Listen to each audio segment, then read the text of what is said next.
Hello, friends, and welcome to Monday's edition of the Kings of Anglia podcast. Not long now, then, one game to go in Ipswich Town season, a 1-1 draw in the deadest of dead rubbers, trademark Stuart Watson, said a million times by Roscoe in the game day video post-match on Saturday. I hope you've had a good weekend. I'm Mark Heath, I'm your host, and with me, three fellow Kings today, and I'm going to start with the man who is easily my favourite King, Stewie, the Doctor, the hairless one, Watson. Just as well I didn't listen to the last one because then I know that you're not lying when you say that about favourite King. Exactly, my friend. That was as sincere as I get. You are my favourite. You are our very own answer to Jason Statham. And you were at Crewe at the weekend along with the boy Rossi. The other two definitely aren't your favourites, no? Take him or leave him, mate, to be honest. How are you anyway? I'm fine, thank you. Yeah, not too bad. I particularly enjoyed, and obviously we're going to talk about Crewe in due course. I particularly enjoyed your little video post-Crewe with the legend Mike Turbot, who many people now are starting to call the sixth King. You did a post-game video. If you've not seen it, obviously Hutchie was otherwise engaged this weekend. Mr. Bacon off on a long-awaited holiday, so you were flying solo. But for the post-match reaction video, you had a friend, and it was Mike, and it was friend. It was nice. It had a kind of suitably for the game. It had a kind of end of term sort of feel to it. I enjoyed it. So if you've not seen it, go and watch it. How was it for you, Stewie? It was good. Yeah, I couldn't think of anyone better suited to step in and do that with me on Saturday. Mike Turbot has been to every game home and away this season, bar Barrow. He always likes to throw him. We'll let him off that one. I didn't go to Barrow. That's remarkable, and that sums up the support that this football club has had over the course of this season. 1,300 at Crewe, Cheshire, another trip. Everywhere's far away from Suffolk, as we know, for a game that had nothing riding on it. Remarkable. This supporter base, cliche time, deserves something because they've been there through thick and thin, not just this season, but a long time back. But yeah, delighted to be joined by Mike. Gutted for him that his journeys up and down the land haven't brought more success this season. But yeah, you're right. It did have an end of term feel to things on Saturday. Well, we'll get into that in due course. We are obviously going to have to make passing mention of the Crewe game, but the majority of the podcast day is going to be spent doing that long-promised contracts and loans debate. So stay tuned for that. Just while I continue to introduce my fellow Kings, my second favourite, I'd say, probably clad entirely, as is his sponsorship deal, in Adidas today. The boy wonder, the hairy monster that is Roscoe Ross Hall's fresh, Rossi, from the sea at Felixstowe. Tell us all about that. I thought that was going to be more an in-house thing, but yeah, Ross, it's never an in-house thing. No, behind closed doors and all that. Yeah, that, to be fair, in April, it's not actually as cold as you think. So yeah, the women's team had their final home game of the season and had a little dip in the Felixstowe Sea. Because why not? So yeah, I was very salty afterwards. As you know, the sea is salty. But no, good fun. The sun was shining. Spring is in the air. Summer is close to be here as well. Very good. Just set the scene. So you're on the beers after the final game of the season, and you and a couple of or one other town ladies related friend say, "Sun's out. Let's get in that sea." Yeah, pretty much. That was the story, and yeah, I went. You stripped off. You stripped off. Yeah, James Bond like. Yeah, came back out like James Bond. Yeah, it was good fun. Fun was had, and you got to have a bit of fun, haven't you? There you go. So if you were down Felixstowe seafront yesterday and you went, "Who is that idiot in the sea?" It was the boy Ross, and you had a chance to go and say hello, but you missed it.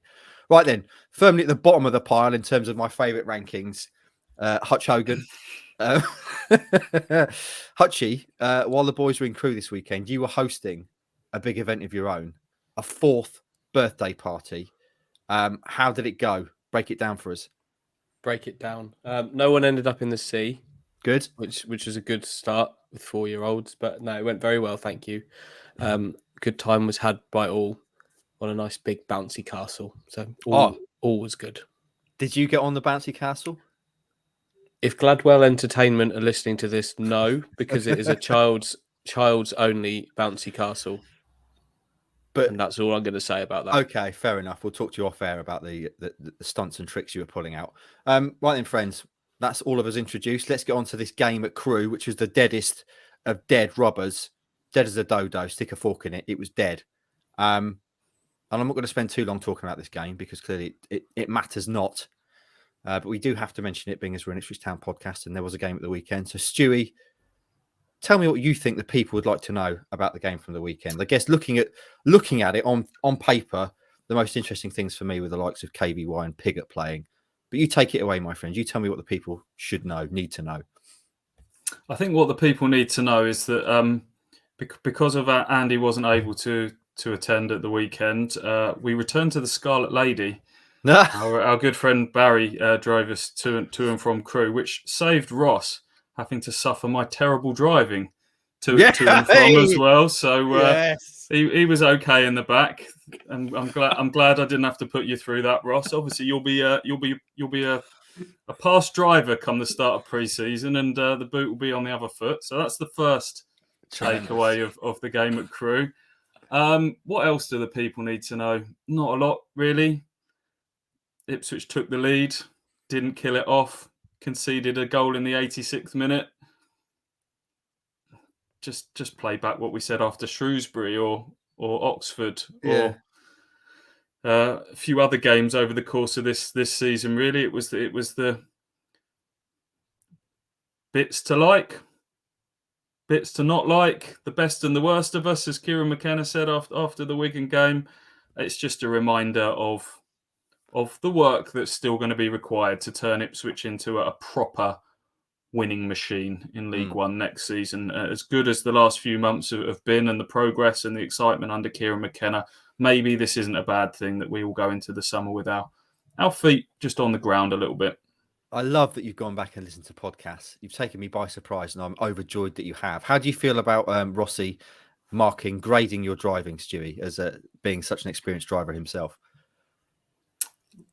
I don't know what else to say about that. I mean, I technically didn't say you're the worst driver. It was definitely implied. It was implied. I'm now starting to know what it feels like for Ipswich Town footballers who are on the end of grades from Andy and I, who probably in the warm up they quite often sort of run towards if we're ever sort of located pitch side in the press box, which is at a few grounds, they'll often probably glance up and see one of Andy or I stuffing a pie into our mouth and thinking one of those men is about to grade our athletic performance in 2 hours' time. That's how I felt when Ross sort of passed judgment on my driving. And that's a perfect segue into passing judgment on said athletes. As I said, Pigott was back playing. KVY was back. How did those two do? Because clearly they're going to be interested there. I note in your excellent post-match reaction video with Mr. Turbot, aforementioned, you referred to KVY doing a passable Wes Burns impression, and Pigott maybe not having such a good time. What were your observations on those two? Yeah, I think Kane's return was a big positive for me. People have kind of forgotten about him because of the amount of injuries he's had over a period of time. And when I heard last week that Kane's missed some more training, he's had a hamstring this time, and it's been knee, it's been calf, it's been adductor. And when players like that have these litany of injuries, you begin to worry, especially when they're sort of dynamic, explosive players like Kane Vincent-Young. Is he ever going to be the same again? But on paper, Kane Vincent-Young is a Kieran McKenna player all day long. He's talking about wanting to add athleticism to this squad, and I think he just wants them to be a bit more dynamic. So I was really pleased to see him back, and I was pleased to get a really solid 70 minutes under his belt on that right wing back role. He tried to do the Wes Burns role. He played quite high. He was always an attacking outlet. He supplied the assist for the goal. Hopefully, with a good sort of injury-free pre-season behind him, he's someone that could step up under Kieran McKenna next season. How about the pig?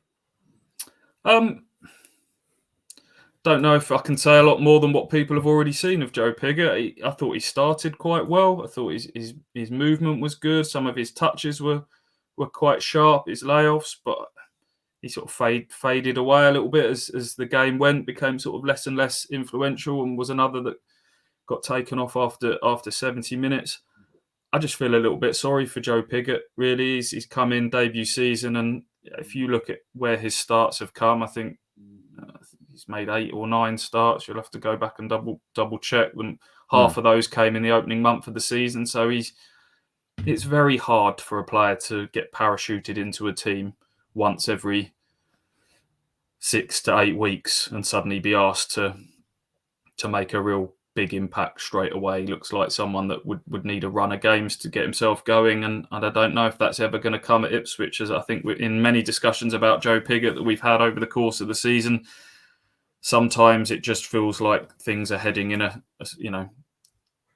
the die is cast and things are heading in a certain direction. It just doesn't feel like it's meant to be for Joe Pigott. That's not to say he's not a good player. It's not to say he's not a good person, but I just don't know if he's the right fit for Ipswich Town at this juncture. So I wouldn't be surprised if, for all parties' sake, that's one that maybe sees him depart in the summer. We'll see.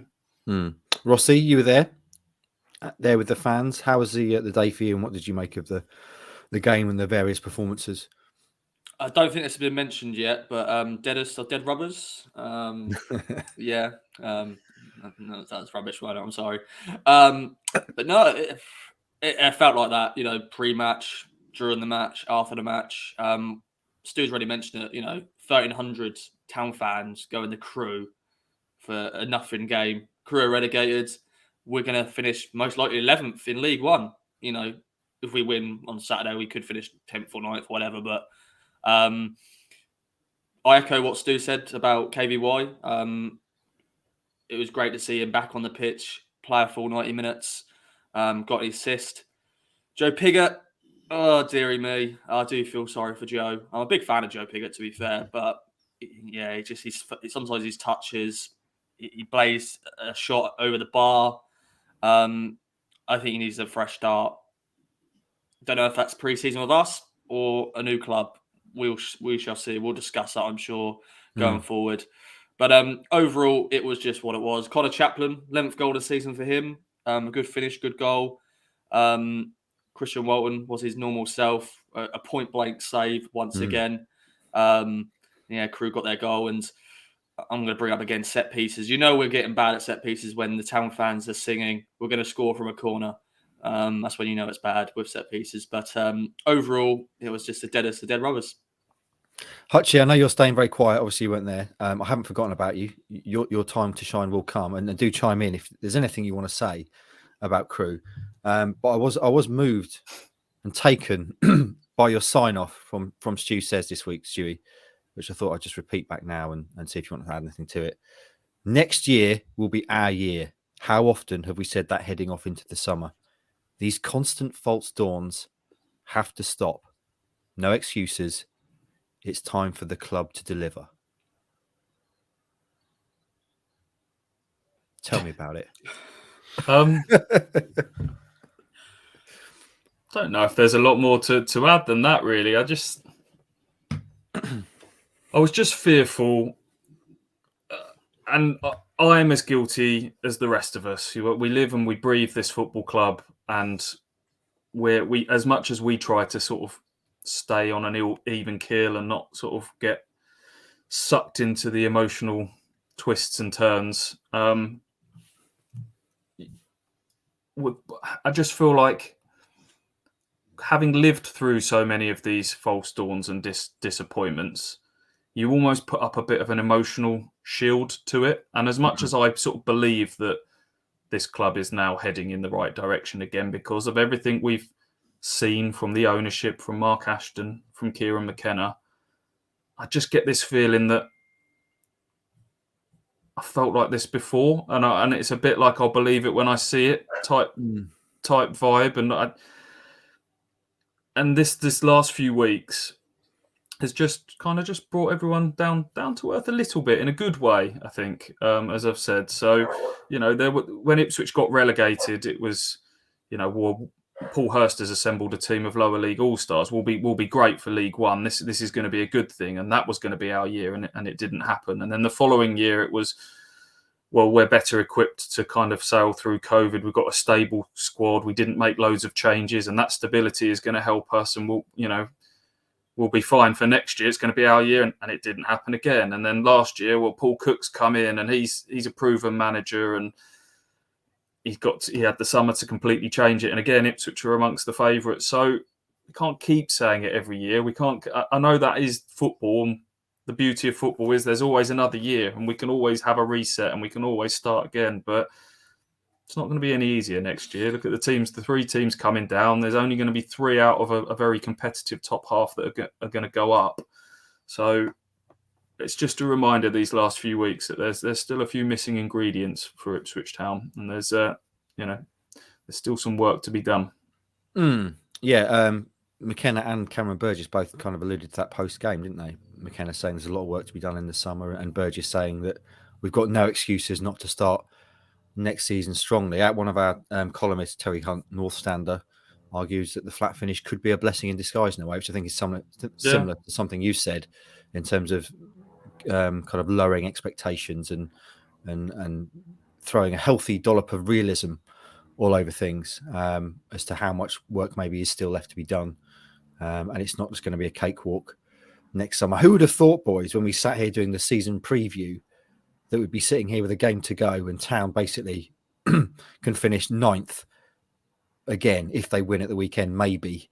9th, if about 4 results go Ipswich's way, we could finish 9th. That's where we're at. Portsmouth have got 2 games to play still.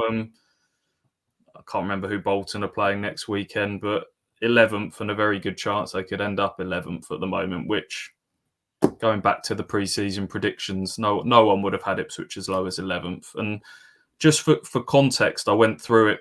Somebody on Twitter said about, we need to calm down. Sheffield United took 6 seasons to get back up, and look how they've gone. And I remember when Ipswich first got relegated, I did a series of features on what it was like for big clubs in League One. And I think I categorised them. There was the big clubs that bounced back straight away, instant promotion.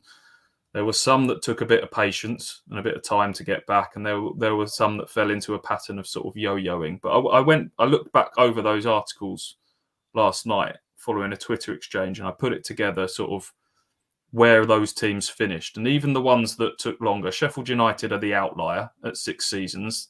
That's by far and away the longest. I think the most after that has been 3 seasons. Sunderland now are in 4th, and they might end up going up this season. But all of those teams had playoff finishes along the way. And Ipswich for 3 successive seasons haven't finished in the top 6. And there's no way of dressing that up. That's unacceptable. That's not good enough with the crowds that Ipswich get, that the budgets that they had even pre-takeover. They have to be doing better than that. And I think it's this sort of almost Suffolk mentality of this really positive, getting applauded on their way to relegation. And there needs to be just a little bit of gentle pressure, a little bit of reminder on the club that this has got to be better. We can't all just be having our heads in the clouds here and thinking this is all going to be great now and this is brilliant. There has to be just that little bit of gentle pressure from the fan base, from us, from everybody, that this has to improve now. And there really is no excuses now, because they've got all the ingredients off the pitch with the manager, with the ownership. They've got to start getting this right now. I was reminded, actually, I was moved when we were talking about the Rotherham game a couple of weeks ago. And there was reference, I think, in your strike on the fan social, Rossi, of Daryl Murphy scoring a hat-trick against Rotherham in a 5-2 win years ago. Going back 5, 6, 7 years, Town versus Rotherham was automatic Town win, 3 points, easy game for Town in the Championship. And now it's like, Rotherham, tough game.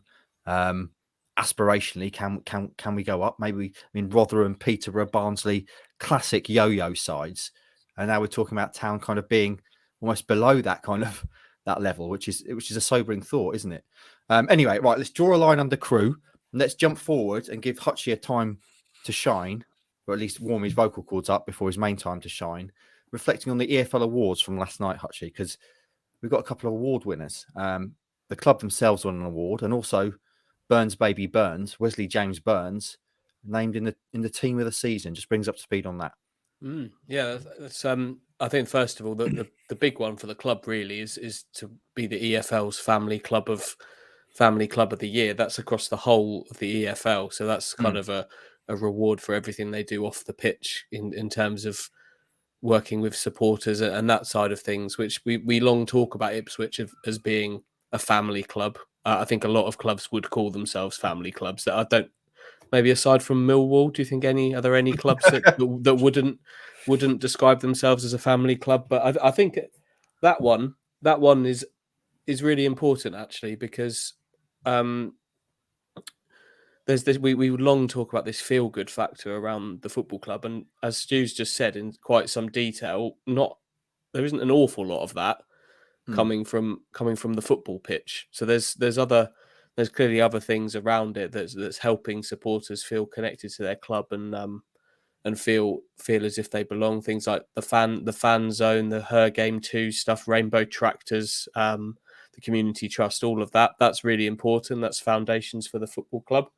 But for Wes Burns, that's a really good achievement at the end of her first season at Town. That's really impressive. He's the only, I think I'm right, he's the only kind of non-promotion contender to have made it into that League One team of the season, which obviously with his goals input from the right flank is a good reward for a really good first year at the club. I'm just looking forward to seeing what he can do next year, hopefully as part of a more kind of fluid attacking unit that doesn't rely on him quite so much. What did we make of the other award winners? Because obviously Selina was up for goal of the season. He's lost out to Barry Bannon of Sheffield Wednesday. And Scott Twine won League One Player of the Season.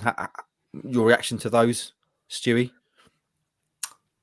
I think Bursant Selina would have stood a better chance. I don't know what angles of that goal the judges have seen, but there was some. It was the day after that goal. It was obviously breathtaking on the night, but it was the day after that goal that I truly appreciated it for the touch. The touch is what makes that goal.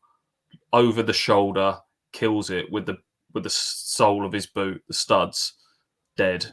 And there was a more of a pitch side angle from behind that goal that sort of showcased that a little bit more. I don't know if the judges saw that, but that's what made the Bursant Selina goal magic. The chip is fantastic, obviously, but yeah, I thought it stood a chance, but there was some very strong candidates in there. Out of the others, actually, I think I preferred Ben Wilmot's goal for Stoke. That is an absolute hammer.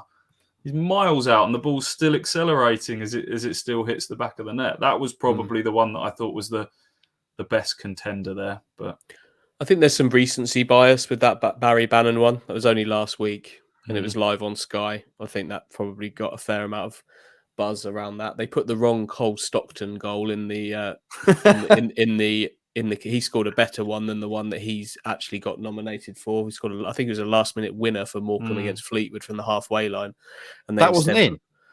No, they put his kind of speculative. He had kind of another one which wasn't quite as far out, which is a bit more speculative than the other one, which was clearly meant that didn't even make it onto the shortlist. So I think we're saying that this was a nonsense award, aren't we? But Selina's is kind of the Hummel of the list. I think, like the hipster's choice, the purist's choice, which I don't know if everyone would appreciate. But Bannon's a bit obvious. Yeah, Scott Twine, Player of the Season. Well, he's class. He'll be playing in the Championship next season, whether it's with MK Dons or with someone else. He's, I think, 16 goals and 13 assists. He's absolutely brilliant. So. That's mad. And just to dot the I's and cross the T's, the League One team of the season, Michael Cooper of Plymouth in goal. Back three, Wigan's Jack Watmore, Michael Ahikwe of Rotherham, and MK Dons, Harry Darling. In midfield, Dan Barlaser of Rotherham, Barry Bannon, aforementioned, Burns and James McLean of Wigan. Twine, Ross Stewart of Sunderland, and Rotherham's Michael Smith. Up top with Liam Richardson of Wigan. Being the manager. There's that list there screams a little bit of what could have been for Ipswich. Yeah. Obviously Richardson, had he come with Cook, we'll never know. Scott Twine as well. A lot of people were talking about Scott Twine being Ipswich should go for him last season. They went for Scott Fraser instead, who was meant to be the more sure thing, someone who'd done it more regularly at League One level. That obviously hasn't aged particularly well, that decision to go down that route, has it? So, but yeah, some good players on that list for sure. I've put together my own team of the season that I might publish it, but I've challenged myself. I've done that. I've done it. You can only have one player from each club, right? Including subs. So I might put that on the website at some point, just because I was bored. I think you should, Hutchie. That's good. Wes Burns is in it.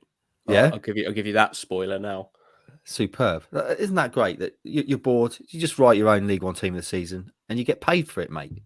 Living the dream. Unbelievable. Well, to technically do it out of working time. So if you could put through some overtime. Yeah, did it on a bank holiday as well. So that'll be time and a half. All right, yeah. All right then, friends. So we've done Crewe, we've done the EFL Awards, and we're about 27 minutes in. So that gives us a good half-hour chunk, maybe a bit more, to get right into the meat of this one, which is, as promised, a chat about the out of contract and loan players at Town and what we think Town should do with them. So let's start with the out of contract players. There's a few of them. So let's go through one by one. I think to start off with, though, there's probably 4, which I reckon all of us are going to say they're probably on the way out the door, and it doesn't merit that much of a conversation. So put your hand up and shout if you disagree with me here. But Thomas Holy, Miles Kenlock, Brett McGavin, Bailey Clements, all out of contract. Is there any of us that can see any argument for keeping any of them in the summer? No, not for me. No, sorry. No, okay, good. That's 4 down. Let's get into probably the most high-profile one then, which is James Norwood, striker. Narky Norwood, up and down season, literally. Come from the fringes or being on his way out the club to win Player of the Season. Scored a few goals. Then he's gone quiet again, although he has been starting recently. James Norwood, Andy Hutch-Warren, what would you do with him? There were 2 of these that I found very, very difficult. And James was one of them. We spoke about this one on the last podcast on Thursday, didn't we? When we spoke about strikers. And clearly we all think there's going to be a significant summer rebuild in the striking area. There needs to be. But James Norwood is a player that I firmly believe could be a part of an Ipswich Town striking unit. However, I think he's suited to being a main man. I don't think he's suited to being 10 minutes off the bench, start every third game kind of guy. I think he's good enough to be a main man in League One. There's an option in his contract that obviously means Town can keep him. But if I was James Norwood, I think I'd be looking at this wanting a fresh start and to be elsewhere, being a main man, a good contract for a good club. I think he could get in League One. And for that reason, I think if I was Ipswich Town, I would also be thinking fresh start for you, James Norwood. And so I would maybe reluctantly, I'd go release. Okay. Well, you've gone early there. I was going to do the thumbs thing, but we'll do that. You told me to tell me. You especially told me to tell me what would I do with James Norwood. It's my own fault, Hutchie, and I deserve that dressing down, and I'll take it. But from now, can you give me your thoughts and then hold off on your final thought for the very visual thumbs up, thumbs down? None of this, please. This because we had a few of those last season, which I was not taken with. That's the sitting on the fence if you're just listening. Thumb to the side. So Hutchie's gone early. Norwood out the door. Stewie, your great mate says kick Norwood out. What do you reckon? Didn't say kick him out. Let's just get these sound bites cleared up. Yeah, I would probably reluctantly let him go. Your mate says kick him out. Let's get Norwood. Let's boot him right out the door. Get rid. Get in the bin. Gone. Dear. I'm getting a dressing down today, and I deserve it. I'm far too sensationalist. Get in line. Yeah. Kick him out. That's what I say. I'm probably. I think this is probably going to happen quite a lot in a same ballpark as Andy. Really, I've said it loads of times. I think he's their best striker at the football club. He's He's the one that I know he missed that chance recently, but he's the one that if I was putting my mortgage on it, who's going to take this chance? It would be James Norwood. I think I think he's got an unfair reputation in terms of character. He's someone who's worked really hard to get himself fit and in a really good condition this season. But ultimately, Kieran McKenna, every new manager, I think, wants to get their own strikers in the door. And strikers cost money, and Ipswich are going to have to juggle the budget a little bit. And around these conversations, it's not just about, are they a good person? Are they a good player? Can they contribute? It's also, can we use that money a little bit better elsewhere? So ask me the question, Mark. James Norwood, yes or no? It's much like Andy. It's a reluctant thumbs down. I think it's like we said about Piggott earlier. Time for a fresh start for Norwood. Probably time for a fresh start for Ipswich. It just hasn't quite exploded into life. I think James needs to go and get the love elsewhere, and Ipswich probably need to find a new goal scoring hero for this new proper new era. The next new era. It's another new era, right? So Watson's saying Norwood's a joke too, out the door. Roscoe, are you going to make it a full house of Norwood out? Yeah, I'm kicking him out as well. He's 31, as you know, over 30s. Get out, get in the sea, basically. But yeah, it's been a shame. Norwood, 3 years he's been at the club, and the first League One season. While my voice is cracking, I'm sad maybe to see Norwood go. I think, I wouldn't say it's been an experiment with Norwood because we knew he could score goals. But I think he just needs a fresh start. And Norwood needs a fresh start. He just needs it. I think, he's had a few criticisms from town fans and people alike.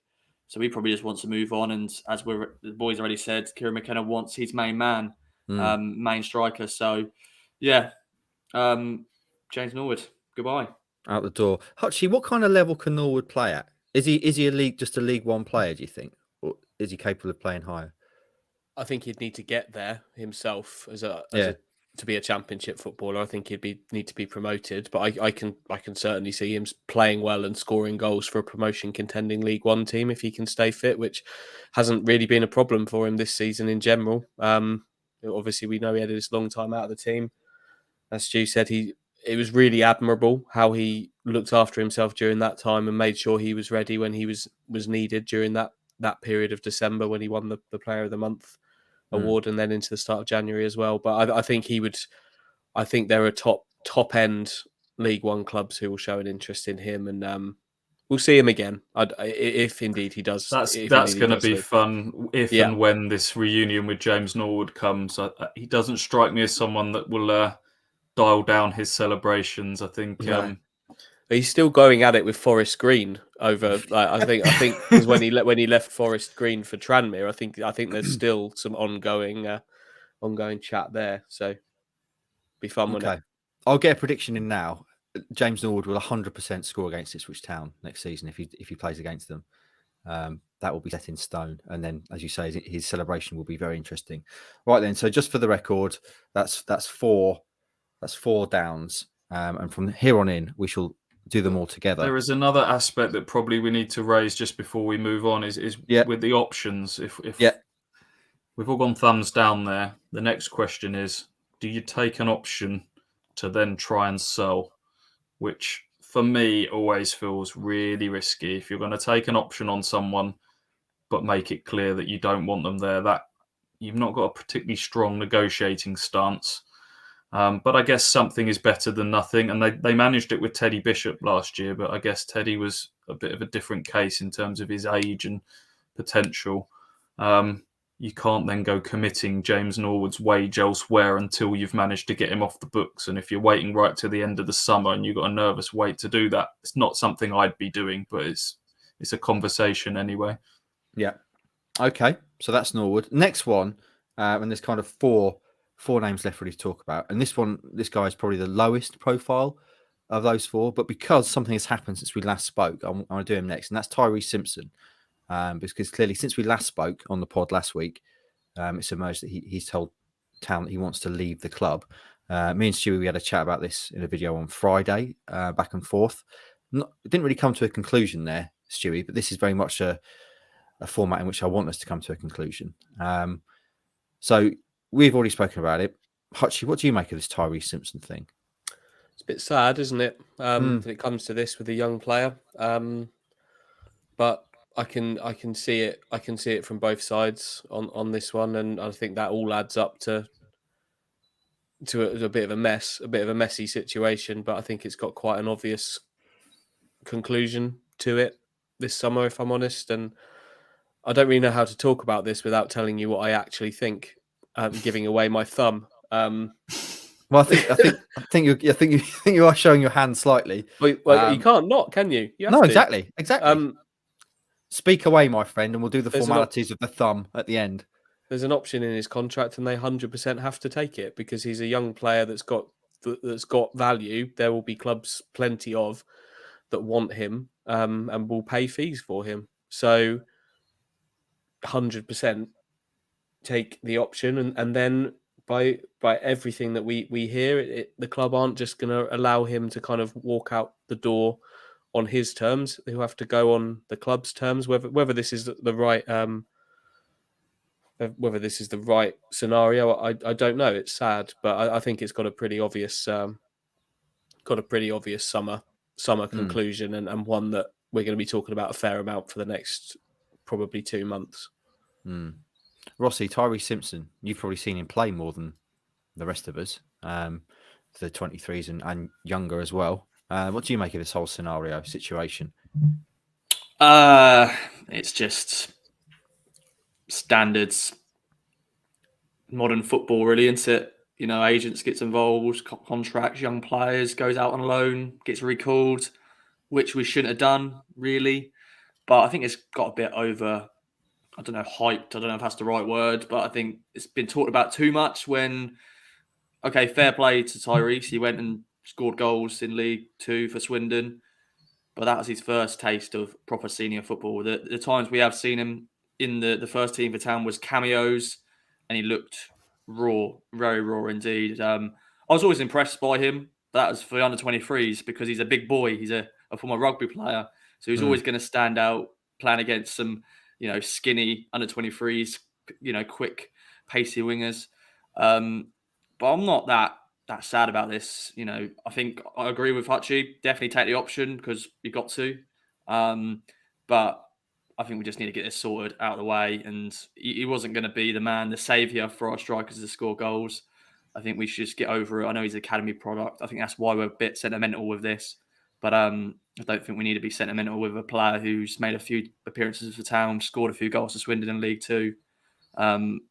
Just get it over and done with. And there'll be another young striker, I'm sure, will come through the Town ranks. And this could be another cycle again. I like it. Clinical, heartless from Ross. Very good. Stewie, we had quite a long chat about this on Friday. Anything else to add? Not really. Very messy situation that feels like it could have been avoided. I think Ross is right. And Ipswich need to use their leverage and show a bit of strength. I get that, but I didn't like the recall because immediately you've put somebody's back up. I think you've lost Tyrese Simpson's heart and mind the minute you recall him and say sign this, or you can't go back out on loan. That's it. His head's gone then, isn't it? It's been clear. It's from that moment.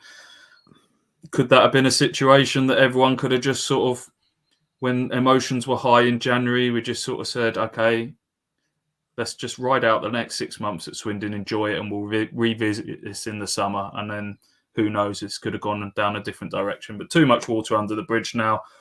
The boys are right. Take the option and get as much as you can. I think Luton were a club that were interested in him back in January, which is probably sort of added to all this.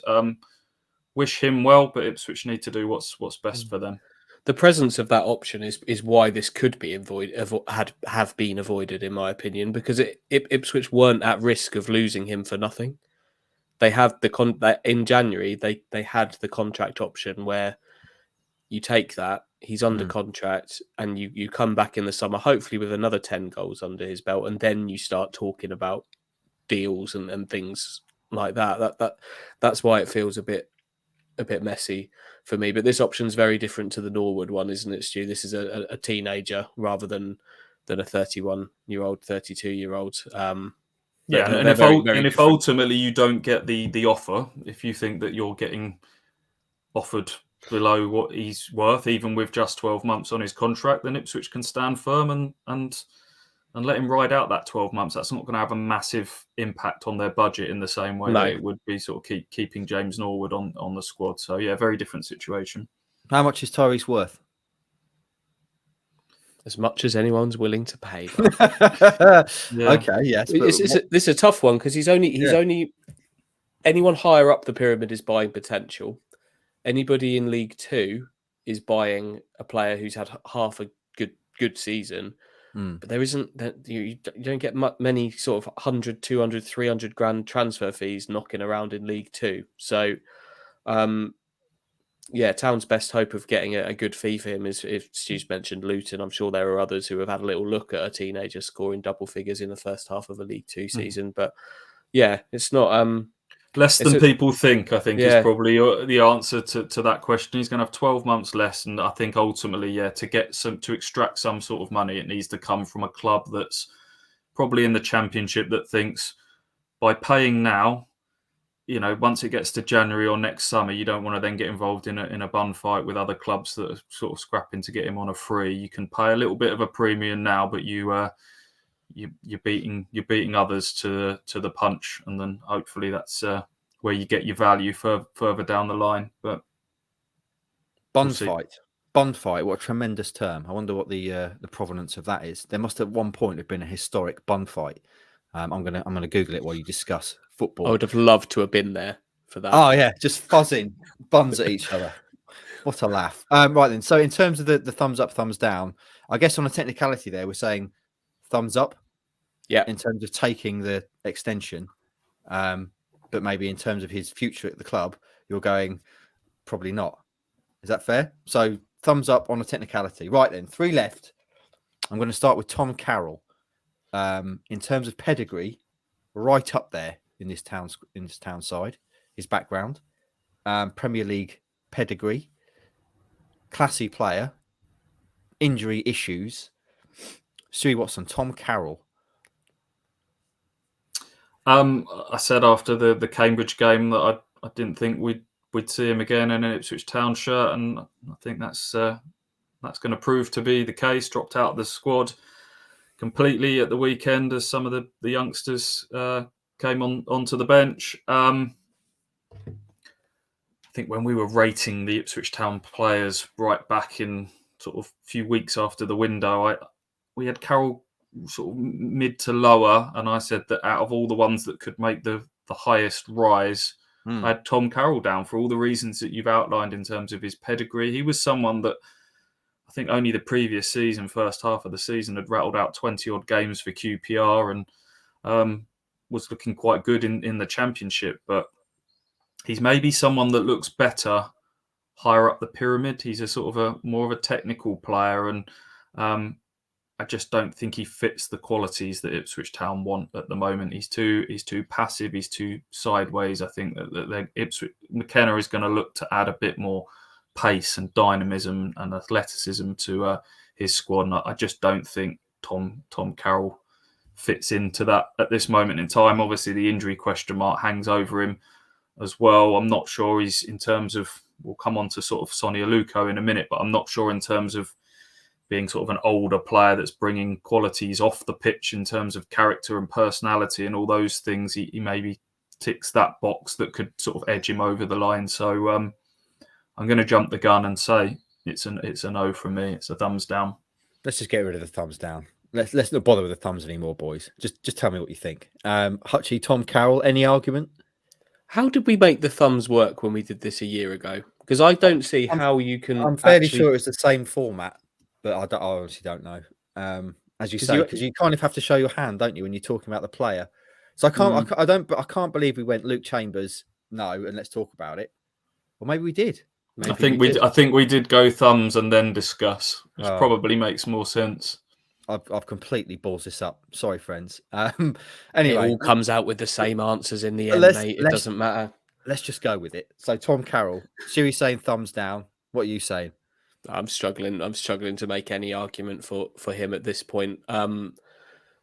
Intensity is what I want to see in the middle of midfield. I think that Kieran McKenna wants the same. I thought, and I don't think he brings it. I don't think he has an option in his contract, which means you're going to have to be doing kind of fresh terms at this point as well. And I don't think he fits from Ipswich's point of view, and from Tom Carroll's point of view, I'm not sure he's going to be jumping to sign another contract to stay at Ipswich either. So I'd be interested to see where he does go, mind. But I'd be absolutely shocked if he's here beyond the summer.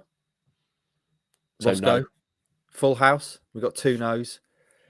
Yeah, he's 30 in May, so You've checked. using that again. Just check that.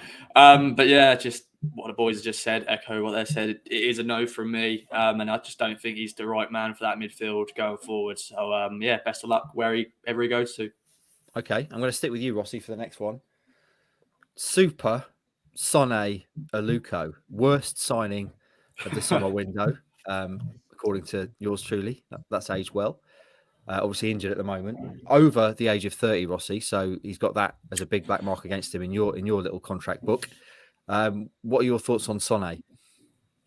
Well, he surprised us all, didn't he? I think we all knew his caliber, but I think it was just a signing, and probably why you put him as bottom of the list, because it's like, do we really need Sonny Aluko? You know, he was 32 at the time, and like we've got loads of players in his position, but he surprised us all, and he's become a fan favourite. You know, town fans are singing "Oh, Sonny Aluko" and all that. But now, do we need him for next season? 33 years of age. If you really look at his stats, he actually hasn't got that involved. Like, he scored, I think, 3 goals and maybe a few assists. He had that great little period, didn't he? Where he scored 2 against Cambridge and he got another goal against Pompey. And I think that's when we were like, oh my God, Sonny Aluko is amazing. But then he hasn't started all the time. He's had to come off the bench to make a few cameos. He hasn't played a full 90 minutes. And I think that's probably his future now. Maybe in for the rest of his career, he's probably making cameos. He may play a full 90 minutes if he can do it. But my answer: do we keep Sonny Aluko? Now, you mentioned earlier about character. I'm sure he's a great character behind the scenes. I'm sure he's brilliant. So you know what? For another year, let's keep Sonny Aluko. I know he's 33. It's going to contradict myself there, but let's keep Sonny Aluko. Because I think he could just add that extra experience that we need. So yeah, come on, Sonny, you're stand my friend. I love that, because you actually saw Ross's brain working live on air there. He's working through the options. Stewie, Ross has said keep Sonny. Obviously, you have an allegiance to him because he's a fellow Baldy. What does that factor into this big decision? Yeah, big time. Yeah, keep all the Baldies, more of them, please. I'm very conflicted on Sonny Aluko. I think out of all of the players on this list, I've probably found him the most difficult to come to a conclusion on, really, because he has been such a joy to watch at times. And Ross is right on this occasion to talk about the age thing, because he is getting to an age where, he's not going to get better, put it that way. But I think every squad needs a balance of youth and experience and different qualities, and he might be one that's a real, not just low maintenance, but someone that can contribute off the pitch as well, that just can be a good solid squad player that's required, probably not going to break the bank, that you could take his option on, just keep him around for just one more year, not to be a starter every week, but might be inclined just to take that option and just keep him around in the squad. Okay, so 2 say yes for Sonny. Hutchie, there's a term in American sport which me and you love, and obviously Stewie hates, which is a good dressing room guy. In terms of that character in the dressing room, experience, can offer advice to the younger players, been there, seen it, done it, which would certainly seem to apply to Sonny. But is that enough? Would you keep him? If you listen to Kieran McKenna talk about Sonny Aluko, who I think we've been calling Sonny all season, but his name is actually Shawnee. Yeah. That blew my mind when you told me that. Yeah, it's kind of the last few weeks. In that I normally speak to the players after games, and like a few of them have. Wes Burns in particular, a few of them have sort of. It's been being. I think they might have only realised halfway through the season that he's called Shawnee as well. Hold on, this is not a joke. No, I think I think if you asked him, he would tell you he's fine with either. But I think his name's Shawnee. Are you pulling my plonker? I thought this was a No. piss take because of the Rotherham game where the guy kept referring to him as Shawnee. No, I he's think actually his name is actually Shawnee. I think that might be his Shawnee. name. Yeah, That's Wow. the correct pronunciation. I think Is it so. really?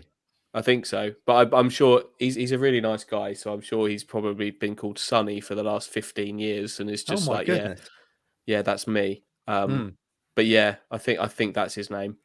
But yeah, Kieran McKenna, he talks about him so warmly about what he's like around his squad.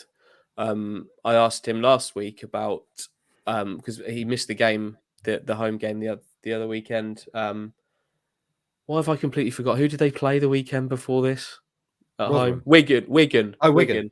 Tuesday night at Wigan. Aluko watched the Wigan game from up in the press box with the analysis team, and I asked McKenna about Aluko and what qualities he brings, and he speaks so warmly about him and his influence on the squad. But I also asked him about like whether that's something that he could go into in the future, and McKenna was talking about it. That's up to him. That's up to Shawnee.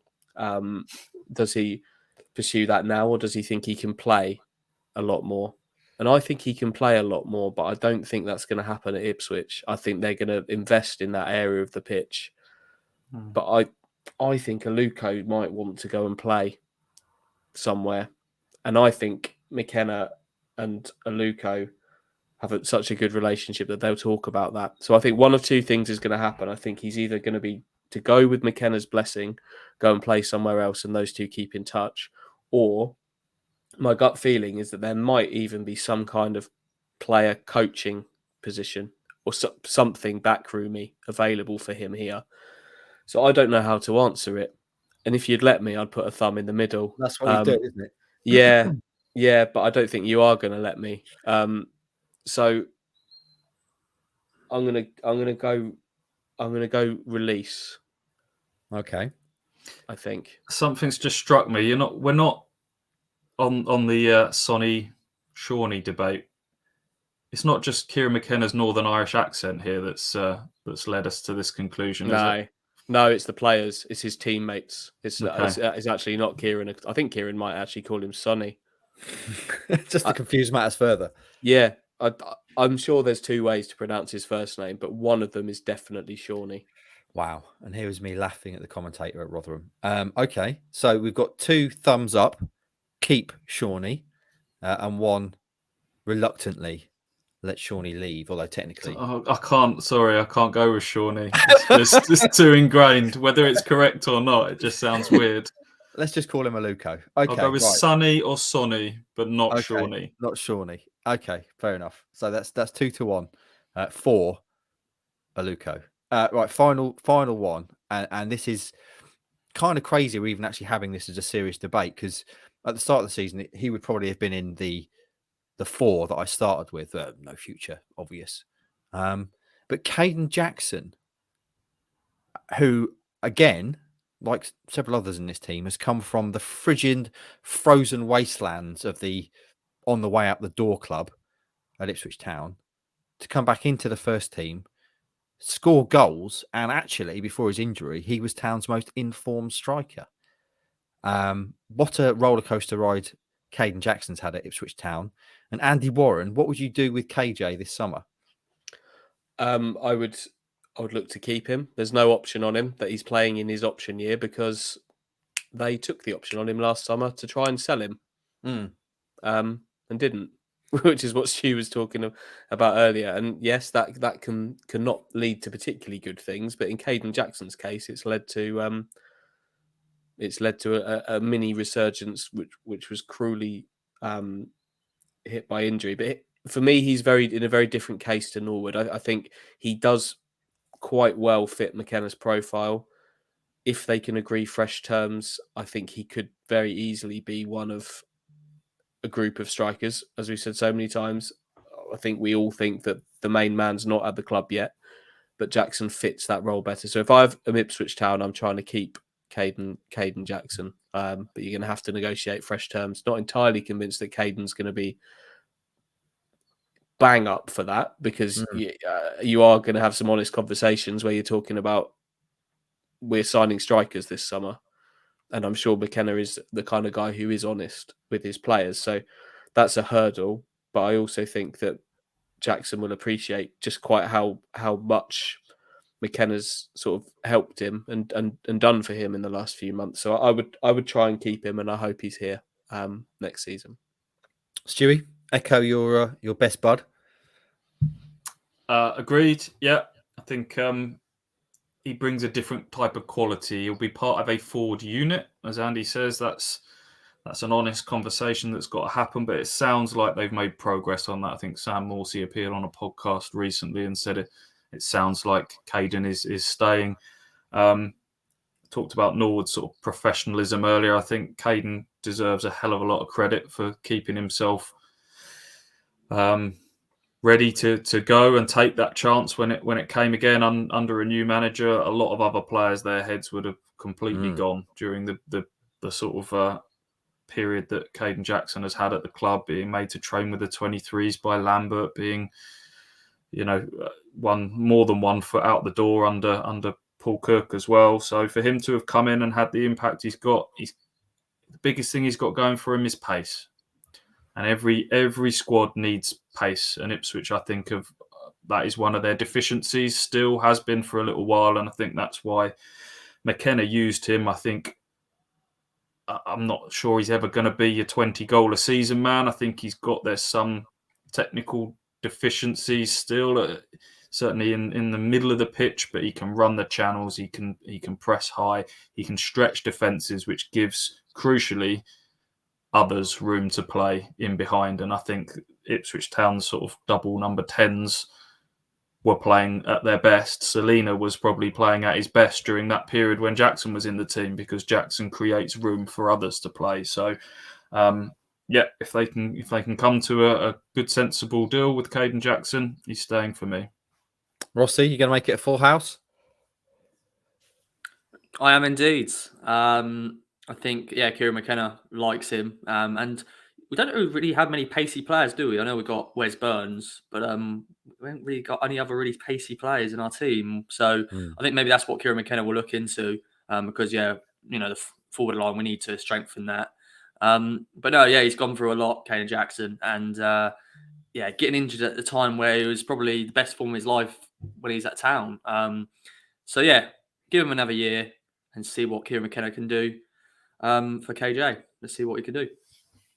Okay, there's been not very many bun fights in this particular part of the show, and I have looked that up. Apparently, that term comes from Victorian times, when children would argue over the buns and cakes that they were given to eat.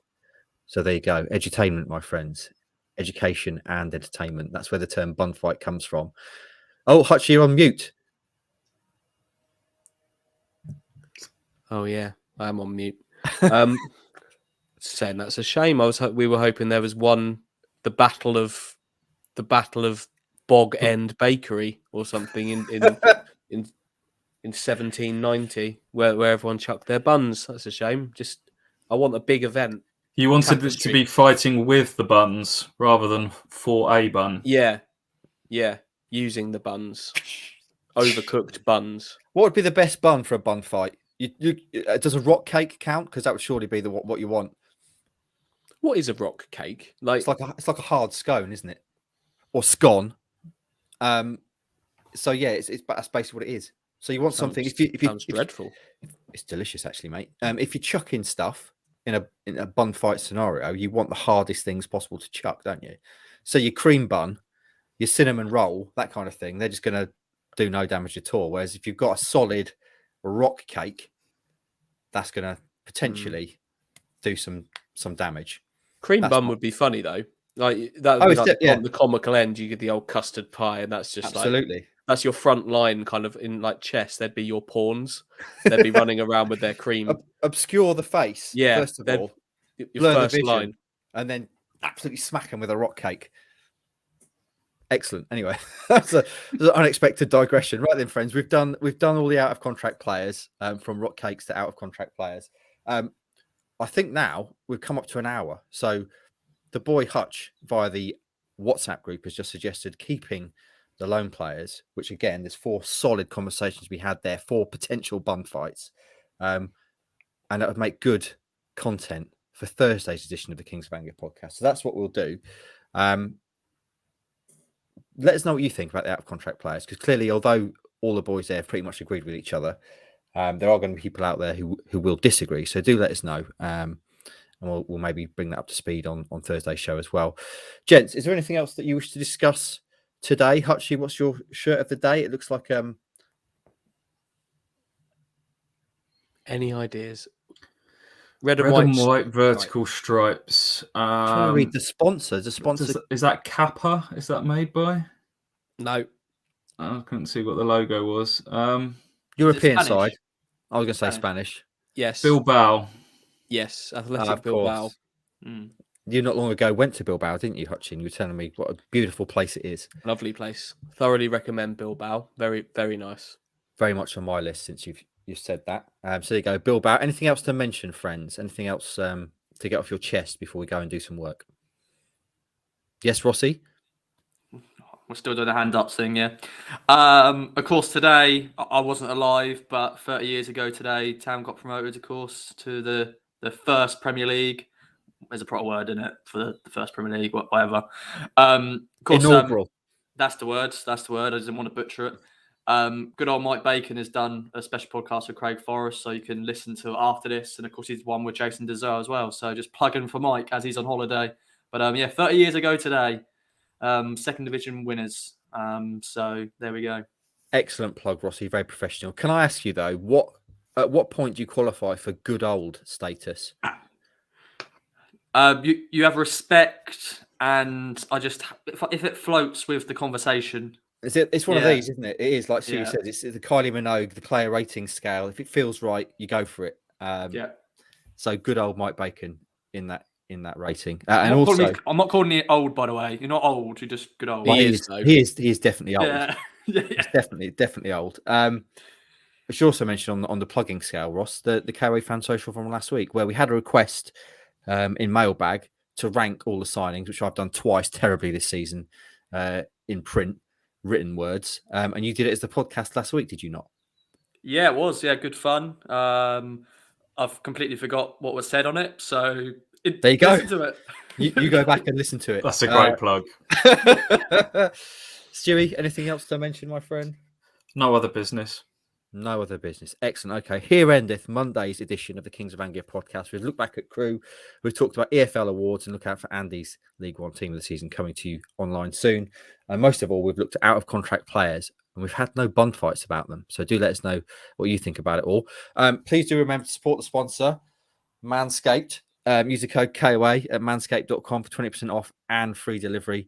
And also follow us across all our social medias, Kings of Anglia on YouTube, Twitter, Instagram, and Facebook. YouTube especially, because we're really trying to push that at the moment. And please do leave us a 5-star review on iTunes, because we've not had one of those for a while, and that helps us greatly in terms of visibility in the iTunes charts, which means that more people can happen across this nonsense and sign up to the KOA army. Right then, friends, that's Monday's show in the books. Have a great start to the week, and we'll be back later on this week to have a bun fight about the low knee players at Ipswich Town. See you then.